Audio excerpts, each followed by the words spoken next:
Hello students, आज हम study करेंगे properties of colloidal solutions. Colloidal solutions की प्रॉपर्टीज के बारे में स्टडी करेंगे। Okay, we can say that colloidal solutions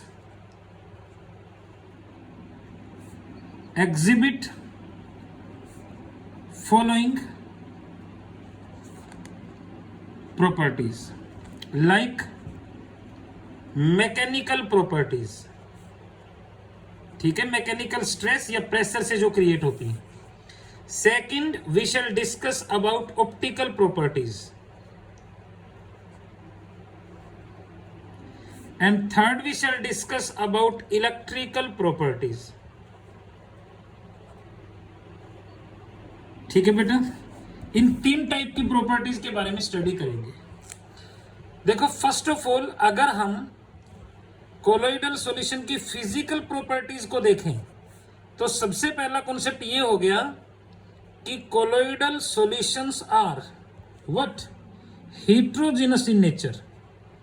ये एक्चुअल कॉन्सेप्ट है कोलोइडल सॉल्यूशंस का कि कोलोइडल सॉल्यूशंस जो है वो हेट्रोजेनस होते हैं नेचर में। क्योंकि मैंने आपको बताया था शुरू में कि they look homogeneous with necked eyes.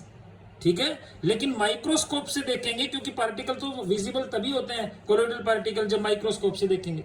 तो माइक्रोस्कोप से देखते ना तो एक्चुअली हेट्रोजेनस होते हैं। तो कोलोइडल सॉल्यूशंस की नेचर एक्चुअली कैसी होती है? Heterogeneous, that is not same composition through out space. ठीक है, लेकिन ये पता कब चलेगा? जब माइक्रोस्कोप से देखेंगे। विजिबिलिटी की बात करें तो आपको पता है कि कोलोइडल सॉल्यूशंस यानी colloidal particles are visible under microscope. Microscope से विजिबल होते हैं, नेक्ड आई से विजिबल नहीं होते। फिल्टर एबिलिटी की बात करें तो कैसे फिल्टर कर सकते हैं बताओ? Colloidal solutions can be filtered. कर सकते हैं कि नहीं? कर सकते हैं, लेकिन कैसे बताओ? बताओ, बाय सेमी परमिएबल मेम्ब्रेन और अल्ट्रा फिल्टर पेपर। ठीक है, अल्ट्रा फिल्टर पेपर या semi permeable membrane. Semi permeable membrane या अल्ट्रा फिल्टर पेपर की हेल्प से सेपरेट कर सकते हैं, फिल्टर कर सकते हैं। अब मैकेनिकल प्रॉपर्टीज की बात करें सबसे पहले, तो मैकेनिकल प्रॉपर्टीज का एग्जांपल अगर हम स्टडी करें तो ब्रोनियन मूवमेंट। क्या? Brownian movement is the example of mechanical property. Objective का इंपॉर्टेंट क्वेश्चन क्रिएट होता है कि which of the following is mechanical property. तो ब्रोनियन मूवमेंट जो है ना वो मैकेनिकल प्रॉपर्टी होती है। एक्चुअली ब्रोनियन मूवमेंट में क्या होता है कि जैसे मान लो आपके पास ये कोई भी कोलोइडल सॉल्यूशन है, तो कोलोइडल सॉल्यूशन के अंदर जो कोलोइडल पार्टिकल्स होते हैं उनका जो डायरेक्शन होता है मूवमेंट का वो हर मोमेंट पे चेंज होता रहता है। जैसे ये पार्टिकल इधर गया फिर इधर आएगा, इधर आया फिर इधर आएगा, इधर गया फिर इधर आएगा, फिर इधर आएगा एंड सो ऑन। यानी पार्टिकल का डायरेक्शन कॉन्टिन्यूसली चेंज होता रहता है और वो मूवमेंट जिसमें हर मोमेंट पे डायरेक्शन चेंज होगा उस मूवमेंट को कहेंगे जिगजैग मूवमेंट, यानी जिगजैग मोशन होता है। तो फैक्ट इज दैट कि जो कोलोइडल पार्टिकल्स होते हैं वो ऑलवेज जिगजैग मोशन में मूव करते हैं and the zigzag motion, the zigzag movement of colloidal particles inside colloidal solution is known as what? Brownian movement. ठीक है ना, तो एक ही डायरेक्शन में मूव नहीं करते रहते, डिफरेंट डायरेक्शन में मूव करते रहते हैं। तो we can say the zigzag movement, ठीक है, of colloidal particles inside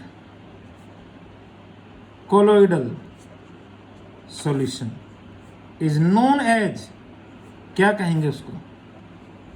Brownian movement. Okay, actually जो ब्रोनियन मूवमेंट है that was discovered by Robert Brown. इसको रॉबर्ट ब्राउन ने डिस्कवर किया था जिगजैग मोशन को, इसलिए इसको ब्रोनियन मूवमेंट कहते हैं। लेकिन इसने डिस्कवर कहाँ किया? He discovered in case of pollen grains. Pollen grains के केस में, ठीक है। पोलन ग्रेन्स जो है वो बहुत स्मॉल माइक्रोस्कोपिक पार्टिकल्स होते हैं जो क्या नाम है जो प्लांट्स के रिप्रोडक्शन के लिए हेल्पफुल होते हैं, नहीं। तो पोलन ग्रेन्स के केस में डिस्कवर किया था रॉबर्ट ब्राउन ने जिगजैग मोशन को, so this is known as the Brownian movement. अब कॉन्सेप्ट ये क्रिएट होता है कि कोलोइडल पार्टिकल्स में जिगजैग मोशन होता क्यों है। तो आपको पता है कि किसी भी कोलोइडल सॉल्यूशन में दो फैक्टर होते हैं, एक तो डिस्पर्स्ड फेज के पार्टिकल होते हैं और दूसरा डिस्पर्जन मीडियम। तो डिस्पर्स्ड फेज का जो पार्टिकल है उसके केस में क्या होता है कि जो डिस्पर्जन मीडियम के पार्टिकल है, बहुत सारे पार्टिकल जो डिस्पर्जन मीडियम के, वो आके बम्बार्डमेंट करते हैं, स्ट्राइक करते हैं डिस्पर्स्ड फेज के पार्टिकल्स के साथ। जैसे तो यूं आके स्ट्राइक करेंगे तो इसको इधर मोशन प्रोवाइड कर देंगे कि नहीं, फिर इधर से बहुत सारे डिस्पर्जन मीडियम के और बहुत सारे पार्टिकल होंगे, वो फिर इसको इधर रिपेल कर देंगे।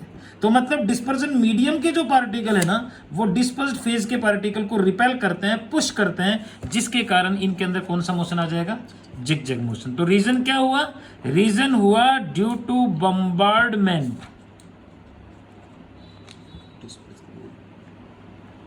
Of dispersion medium particles on dispersed phase particles, यानी डिस्पर्स्ड फेज के पार्टिकल्स पे डिस्पर्जन मीडियम के पार्टिकल्स का बम्बार्डमेंट होता है, तो कौन सा मूवमेंट क्रिएट होगा, ब्रोनियन मूवमेंट, ठीक है। ब्रोनियन मूवमेंट है तो पार्टिकल घूमते ही रहते हैं, नीचे जाके बैठेंगे ही नहीं, मतलब डिस्पर्स्ड फेज के पार्टिकल डिस्पर्जन मीडियम से सेपरेट नहीं हो पाएंगे, मतलब कोलोइडल सॉल्यूशंस स्टेबल हो जाते हैं, किसके कारण, ब्रोनियन मूवमेंट के कारण। तो ये ब्रोनियन मूवमेंट की एप्लीकेशन हो गई, that Brownian movement is responsible for the stability of colloidal solution, ठीक है। Next Tyndall effect. Tyndall effect में क्या होता है कि आपने कोई भी कोलोइडल सॉल्यूशन लिया, देखो, और कोलोइडल सॉल्यूशन में जब हम व्हाइट लाइट इंसिडेंट करेंगे, ठीक है, तो क्या होगा, जो पाथ है, जिस पाथ से लाइट ट्रेवल करती है कोलोइडल सॉल्यूशन के अंदर, that path will become blue, just like that. यानी when a light is incident on the colloidal solution, then the path followed by the light radiation in colloidal solution will become blue. Blue path हो जाएगा colloidal solution का, okay. तो we can say when light radiation is incident on a colloidal solution, जब एक colloidal solution के ऊपर light radiation incident करेंगे, path followed by light radiation inside colloidal solution becomes visible with blue light, and this is known as Tyndall effect. तो actually Tyndall effect होता क्यों है, तो कॉन्सेप्ट ये है कि कोलोइडल सॉल्यूशन पर जब हम लाइट रेडिएशन इंसिडेंट करेंगे, तो जो कोलोइडल पार्टिकल है वो लाइट रेडिएशन को एब्जॉर्ब कर लेगा, और लाइट रेडिएशन को एब्जॉर्ब करने के बाद इसको सभी डायरेक्शंस में स्कैटर कर देगा, ठीक है। तो लाइट रेडिएशन की स्कैटरिंग के कारण कोलोइडल सॉल्यूशन का जो कलर है दैट विल बिकम ब्लू, ठीक है। एक्चुअली क्या है कि जो स्कैटरिंग होती है, ब्लू क्यों कलर दिखाई देता है, क्योंकि जो स्कैटरिंग होती है that is inversely proportional to the fourth power of lambda wavelength. तो ब्लू कलर की जो वेवलेंथ होती है ना, वो सबसे कम होती है, इसलिए इसकी स्कैटरिंग सबसे ज्यादा होगी। Sky is blue, sky blue है, देखो क्यों, रीजन इज दैट क्योंकि जो व्हाइट लाइट है, सनलाइट जो है, that is scattered by the dust particles. Dust particles जो प्रेजेंट एटमॉस्फेयर में, वो उस लाइट को स्कैटर कर देंगे, और स्कैटरिंग के कारण कैसा कलर दिखाई दे रहा है, ब्लू कलर, ठीक है। तो अब ट्रू सॉल्यूशन के पार्टिकल्स जो हैं वो टेंडल इफेक्ट शो नहीं करते, क्योंकि उन पार्टिकल्स का साइज बहुत छोटा होता है, तो लाइट रेडिएशन के लाइट रेडिएशन को एब्जॉर्ब भी नहीं कर पाएंगे। लेकिन सस्पेंशंस और कोलोइडल सॉल्यूशंस टेंडल इफेक्ट शो कर सकते हैं। तो टेंडल इफेक्ट में एक्चुअली हुआ क्या कि जो कोलोइडल पार्टिकल है वो लाइट रेडिएशन को स्कैटर कर देंगे, जिसके कारण जो पाथ है कोलोइडल सॉल्यूशन का that will become visible with blue light, ठीक है ना। तो एक्चुअल डेफिनेशन टेंडल इफेक्ट की मैं लिख सकता हूं कि the scattering of light radiation, ठीक है, बाय कोलोइडल पार्टिकल्स, ठीक है, सो दैट, ताकि path followed by light radiation may become visible with blue light, and this is known as what? Tyndall effect, ठीक है भाई। तो ये हो गया टाइंडल इफेक्ट, तो ब्रोनियन मूवमेंट हो गया, टाइंडल इफेक्ट हो गया। These are the properties of the colloidal solutions and these properties are shown by lyophilic as well as lyophobic. अब हम स्टडी करेंगे इलेक्ट्रिकल प्रॉपर्टीज के बारे में। तो एक्चुअली देखो, जो इलेक्ट्रिकल प्रॉपर्टीज है ना, वो चार्ज के कारण क्रिएट होती है, मैंने बताया था आपको। और चार्ज जो है वो परमानेंट चार्ज जो है वो किसके ऊपर होता है? लायोफोबिक कोलोइडल पार्टिकल्स के ऊपर, ठीक है ना। तो लायोफोबिक कोलोइडल पार्टिकल्स जो है they are having permanent charge, इसलिए वो कौन सी प्रॉपर्टीज को शो करेंगे? इलेक्ट्रिकल प्रॉपर्टीज को। लेकिन जो लायोफिलिक कोलोइडल सॉल्यूशन है वो इलेक्ट्रिकल प्रॉपर्टीज को शो नहीं करेंगे। लायोफिलिक के एग्जांपल कौन कौन से हो गए? स्टार्च नहीं, गम, एल्बुमिन, ग्लोबुलिन, जिलेटिन, ये लायोफिलिक हैं।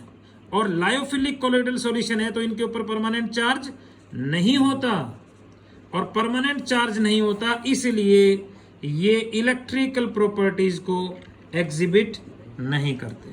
Do not exhibit electrical properties. Electrical properties दो होती हैं बेटा, one is known as coagulation और दूसरा होता है इलेक्ट्रोफोरेसिस। तो लायोफिलिक कोलोइडल सॉल्यूशंस कोएगुलेशन और इलेक्ट्रोफोरेसिस को शो नहीं करेंगे, लेकिन कौन शो करेंगे?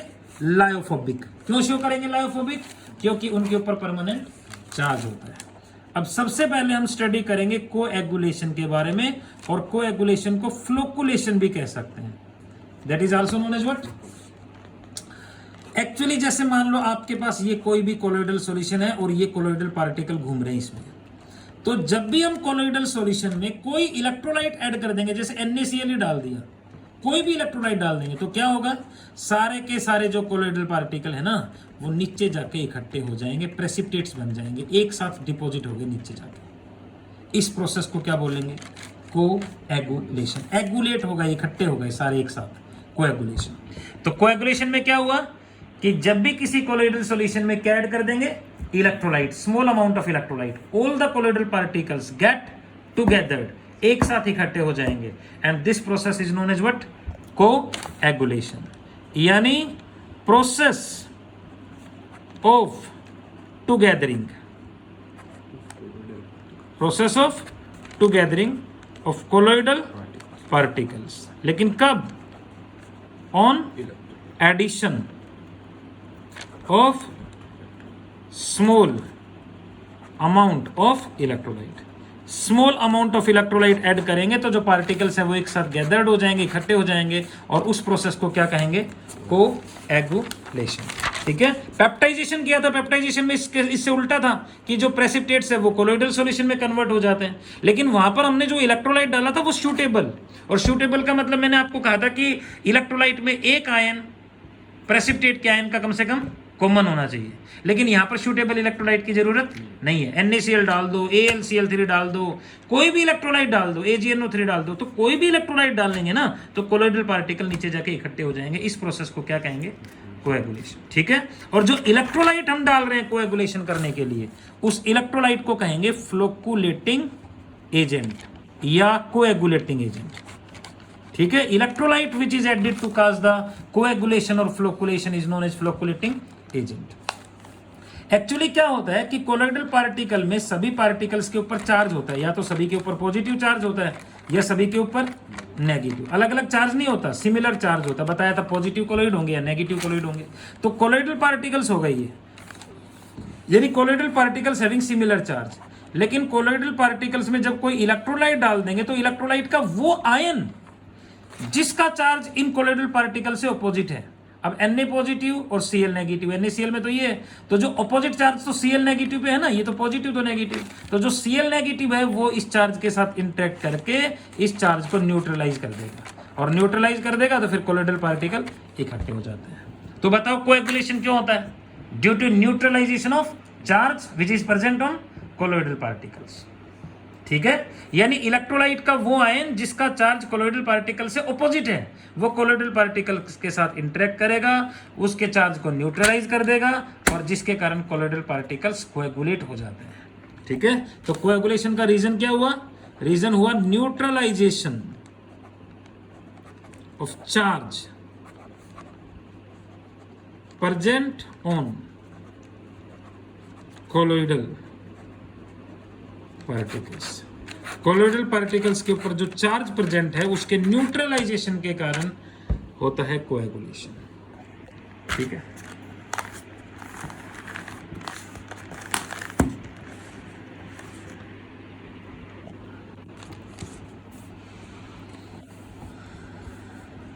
so this is about the coagulation and its cause neutralization of charge will take place। ठीक है, तो देखो अब बात ये आती है कि जैसे आपके पास एक तो NaCl इलेक्ट्रोलाइट है, एक आपके पास AlCl3 इलेक्ट्रोलाइट है और एक BaCl2, 3 इलेक्ट्रोलाइट ले लिए, और आपसे कहा जाए कि इनमें से बताओ सबसे स्ट्रॉन्ग फ्लोकुलेटिंग एजेंट कौन है, सबसे ज्यादा पावर किसमें कोएगुलेट करने की?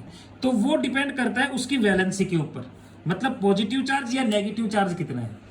अब उसके लिए क्या होता है कि जैसे मान लो आपके पास ये तो पॉजिटिव कोलोइड है और मान लो ये आपके पास नेगेटिव कोलोइड है। नेगेटिव कोलोइड का मतलब हुआ सभी पार्टिकल्स के ऊपर नेगेटिव चार्ज, पॉजिटिव कोलोइड का मतलब हुआ सभी पार्टिकल्स के ऊपर पॉजिटिव चार्ज। जैसे फेरिक हाइड्रोक्साइड जो है वो पॉजिटिव कोलोइड का एग्जांपल है। ठीक है भाई, गोल्ड सोल जो है वो पॉजिटिव कोलोइड का एग्जांपल है।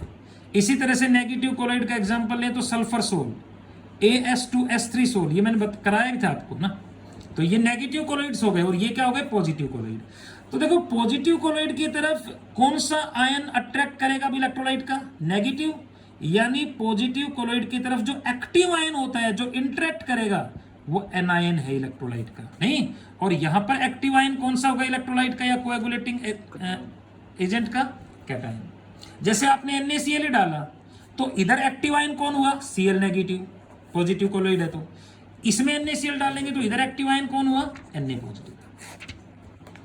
ठीक है, तो कौन इलेक्ट्रोलाइट, कौन फ्लोकुलेटिंग एजेंट स्ट्रॉन्ग होगा वो डिपेंड करता है उसकी वैलेंसी के ऊपर। And this is the fact that according to a rule that is known as Hardy Schulze rule. Hardy Schulze rule flocculation power को एक्सप्लेन करता है, और हार्डी-स्क्यूल्स रूल कहता है higher is the valency, higher is the valency of active ion, यानी active ion की valency जितनी ज्यादा होगी, एक्टिव आयन के ऊपर चार्ज जितना ज्यादा होगा, higher is its flocculation power, उतनी ज्यादा उसकी फ्लोकुलेशन पावर होगी। यानी फ्लोकुलेट करने की जो टेंडेंसी है, कोएगुलेट करने की जो टेंडेंसी, उसको क्या कहेंगे? Flocculation power. ठीक है, अब जैसे देखो फॉर एग्जाम्पल आपके पास कोई नेगेटिव कोलोइड है, और एग्जाम्पल भी याद होना चाहिए, नेगेटिव कोलोइड का एग्जाम्पल मान लो सल्फर सोल है आपके पास, ठीक है, AS2S3 है, तो आपसे कहे कि अब इसमें NaCl आपके पास BaCl2 है, आपके पास AlCl3 है, तो सबसे पहले तो आप ये देखो कि नेगेटिव कोलोइड है, तो नेगेटिव कोलोइड है तो एक्टिव आयन कौन होगा इलेक्ट्रोलाइट का? कैटायन, यानी यहाँ पर तो Na पॉजिटिव, यहाँ पर Ba, लेकिन 2 Cl हटाओगे तो 2 पॉजिटिव आया कि नहीं, और यहाँ पर Al3 पॉजिटिव। तो बताओ तीनों में से सबसे ज्यादा वैलेंसी किसकी है? इसकी है कि नहीं? तो इसकी वैलेंसी सबसे ज्यादा है, तो ये सबसे स्ट्रॉन्ग फ्लोकुलेटिंग एजेंट हुआ, इसकी फ्लोकुलेशन पावर सबसे ज्यादा हो गई। Valency increases, flocculation power also increases. Valency increase कर रही है +1 से +2 +3, तो फ्लोकुलेशन पावर भी इंक्रीज करेगी। समझ में आ रहा है क्या? तो ये देखना पड़ेगा कि कोलोइड कौन सा है। नेगेटिव कोलोइड है तो दिमाग में होना चाहिए एक्टिव आयन कौन होगा? पॉजिटिव, तो पॉजिटिव का फिर वैलेंसी देख लो। इसी तरह से जैसे मान लो आपके पास फेरिक हाइड्रोक्साइड है, तो फेरिक हाइड्रोक्साइड तो पॉजिटिव कोलोइड है, तो पॉजिटिव कोलोइड है तो पॉजिटिव कोलोइड की तरफ एक्टिव आयन कौन होगा इलेक्ट्रोलाइट का? एनायन। तो अब जैसे मान लो एक आपके पास NaCl है, एक आपके पास Na2SO4 है, एक आपके पास Na3PO4। अब आपको कैटायन से कोई लेना देना नहीं। अब एक्टिव आयन एनायन है तो Cl नेगेटिव, SO4 पे 2 नेगेटिव, 3 पॉजिटिव हटाएंगे तो PO4 पे 3 नेगेटिव। तो बताओ सबसे ज्यादा वैलेंसी किस पे है? ये है कि नहीं? तो ये सबसे स्ट्रॉन्ग फ्लोकुलेटिंग एजेंट हो गया, यानी फ्लोकुलेशन पावर इन, ठीक है ना। तो हार्डी-स्किल्स रूल एक्सप्लेन करता है कि higher is the valency of active ion, higher is the flocculation power, ठीक है। तो पॉजिटिव कोलॉइड की तरफ सबसे स्ट्रॉन्ग फ्लोकुलेटिंग एजेंट, मतलब सबसे ज्यादा फ्लोकुलेशन पावर उसकी होगी जिसके कैटायन की वैलेंसी सबसे ज्यादा होगी, ठीक है। और पॉजिटिव कोलॉइड की तरफ सबसे स्ट्रॉन्ग फ्लोकुलेटिंग एजेंट वो होगा जिसके एनायन की वैलेंसी सबसे ज्यादा होगी, ठीक है भाई। तो ये फ्लोकुलेशन पावर का कॉन्सेप्ट होता है। And we can say amount of flocculating agent used to cause flocculation or coagulation is known as flocculation value। Coagulation करने के लिए, फ्लोकुलेशन करने के लिए जो अमाउंट यूज करेंगे फ्लोकुलेटिंग एजेंट की, उसको क्या कहेंगे? फ्लोकुलेशन वैल्यू, ठीक है। अब देखो, हायर इज फ्लोकुलेशन पावर, किसी फ्लोकुलेटिंग एजेंट की, किसी इलेक्ट्रोलाइट की फ्लोकुलेशन पावर अगर ज्यादा है तो बताओ उसकी अमाउंट कम लेनी पड़ेगी कि ज्यादा लेनी पड़ेगी? जितनी ज्यादा पावर है, जितना स्ट्रॉन्ग है, तो अमाउंट कम लेनी पड़ेगी कि ज्यादा? कम लेनी पड़ेगी, यानी higher flocculation power lower is flocculation value, ठीक है। जैसे मान लो हम कोई डिटर्जेंट ही ले लें भाई, किसी में स्ट्रॉन्ग डिटर्जेंट है, किसी में पावर ज्यादा है तो उसकी कम अमाउंट लगेगी, और किसी में पावर कम है तो उसकी अमाउंट ज्यादा लगेगी, नहीं। तो फ्लोकुलेशन पावर हाई है तो फ्लोकुलेशन वैल्यू लो हो गई, यानी आई कैन से कि फ्लोकुलेशन पावर जो होती है that is inversely proportional to flocculation value, ठीक है। तो हम लिख देते हैं flocculation power of 1 electrolyte divided by the flocculation power of 2 is equal to flocculation value of 2। Opposite हो गया ना ये, फ्लोकुलेशन वैल्यू ऑफ 1। तो अगर आपको 2 इलेक्ट्रोलाइट की फ्लोकुलेशन वैल्यूज दे रखी है ना, तो आप उनकी फ्लोकुलेशन पावर का रेशियो निकाल सकते हैं। जैसे एक इलेक्ट्रोलाइट है ए, इसकी फ्लोकुलेशन पावर होगी 60, दूसरे की फ्लोकुलेशन पावर होगी 120, और इसको एक्सप्रेस करते हैं मिलीमोल पर लीटर, मिलीमोल पर लीटर। तो इनकी फ्लोकुलेशन पावर का रेशियो निकालना है, तो flocculation power of A divided by flocculation power of B, तो फ्लोकुलेशन वैल्यू ऑफ बी आएगा ना ऊपर, यानी 120 डिवाइडेड बाय 60, तो 2:1, ठीक है। तो देखो ए की जो फ्लोकुलेशन वैल्यू है वो कम थी लेकिन पावर ज्यादा हो गई, B is 2 times stronger than 1। तो ये हो गई फ्लोकुलेशन पावर और फ्लोकुलेशन वैल्यू के बीच में रिलेशनशिप। तो ओवरऑल कॉन्सेप्ट ये हुआ कि जब भी हम किसी कोलोइडल सॉल्यूशन में small amount of electrolyte add कर देंगे तो कोलोइडल पार्टिकल्स कोएगुलेट हो जाएंगे, नीचे जाके बैठ जाएंगे। The process will be known as coagulation. और जो इलेक्ट्रोलाइट यूज करते हैं उसको क्या कहेंगे? फ्लोकुलेटिंग एजेंट, ठीक है। फ्लोकुलेशन पावर क्या हो गई? Tendency of a flocculating agent to cause the flocculation is known as its flocculation power, और जो अमाउंट यूज करेंगे उसको फ्लोकुलेशन वैल्यू कहते हैं, ठीक है भाई। अब एक कॉन्सेप्ट होता है protection of colloidal solution from coagulation. आप किसी कोलोइडल सॉल्यूशन को कोएगुलेट होने से कैसे बचा सकते हैं? अभी हमने किया कि जैसे हमारे पास ये कोई भी लायोफोबिक कोलोइडल सॉल्यूशन है, लायोफिलिक तो कोएगुलेट होते ही नहीं, लायोफोबिक ही होते हैं। क्यों होते हैं लायोफोबिक कोएगुलेट? क्योंकि लायोफोबिक कोलोइडल पार्टिकल्स के ऊपर चार्ज होता है, वो न्यूट्रलाइज हो जाता है तो कोएगुलेट हो जाते हैं। लायोफिलिक में कोई चार्ज, तो वो इलेक्ट्रिकल प्रॉपर्टी शो ही नहीं करते। तो ये जैसे मान लो आपके पास कोई भी लायोफोबिक कोलोइडल सॉल्यूशन है, और लायोफोबिक कोलोइडल सॉल्यूशन में जब हम कोई इलेक्ट्रोलाइट डालेंगे तो पार्टिकल नीचे बैठ जाएंगे कि नहीं? कोएगुलेशन हो जाएगा। लेकिन किसी भी लायोफोबिक कोलोइडल सॉल्यूशन में इलेक्ट्रोलाइट डालने से पहले थोड़ी सी अमाउंट लायोफिलिक कोलोइडल सॉल्यूशन की डाल दें। किसकी डाल दें? लायोफिलिक कोलोइडल सॉल्यूशन की। और उसके बाद अगर इलेक्ट्रोलाइट डालें तो कोएगुलेशन नहीं होगा, पार्टिकल यूं क्यों रह जाएंगे। तो कौन कर रहा है प्रोटेक्ट लायोफोबिक को इलेक्ट्रोलाइट से? Lyophilic colloidal particles. तो लायोफिलिक यानी ओवरऑल कॉन्सेप्ट क्या हुआ कि किसी भी लायोफोबिक कोलोइडल सॉल्यूशन में इलेक्ट्रोलाइट ऐड करने से पहले स्मॉल अमाउंट किसकी डाल दें, लायोफिलिक कोलोइडल पार्टिकल की, तो कोएगुलेशन नहीं होगा और इसको कहेंगे प्रोटेक्शन ऑफ कोलोइडल सॉल्यूशन। ठीक है, तो लायोफिलिक कोलोइडल पार्टिकल्स किसको प्रोटेक्ट कर देंगे, लायोफोबिक को, इसलिए प्रोटेक्ट कर रहे हैं तो इसको प्रोटेक्टिव कोलोइड कहेंगे। तो प्रोटेक्शन का मतलब क्या हुआ, आई कैन से when a small amount of lyophilic colloidal solution is added to lyophobic colloidal solution before addition of electrolyte, तो क्या नहीं होगा बताओ, coagulation does not take place, तो coagulation नहीं होता, and it is known as protection of colloidal solution। ठीक है, और लायोफिलिक कोलोइडल सॉल्यूशन जो हम यूज कर रहे हैं प्रोटेक्ट करने के लिए उसको कहेंगे प्रोटेक्टिव कोलोइड। ठीक है, तो प्रोटेक्टिव कोलोइड के एग्जांपल जितने भी लायोफिलिक हो गए, यानी गम हो गया, स्टार्च हो गया, एल्बुमिन हो गया, क्यों, ग्लोबुलिन हो गया, ये सारे कैसे कोलोइड्स हैं, protective colloids. They can cause the protection, they are the protective colloids.